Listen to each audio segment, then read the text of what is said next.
لباسشو میخواد بده من. لباس چی میخواد؟ بده من دیگه. من تا میگم بده من. بیا باز کن ایزان. لطفا دفعه بعدم ببر با خودت. چی شده مسخره اینجوری شده؟ بیا کن اینجا رو. زهر من ببینم پدر سکار توی نه؟ باشه نجالت نمیکشی آخه چیه؟ چرا گیت زده؟ زهر ما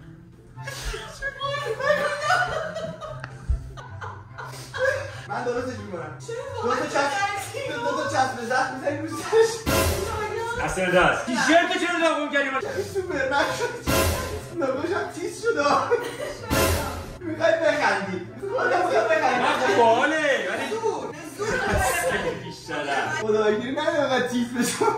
دارم خیلی خوب دیگه دست نزن دیگه. زهر ما مسخره ما دست بکش که نبینم.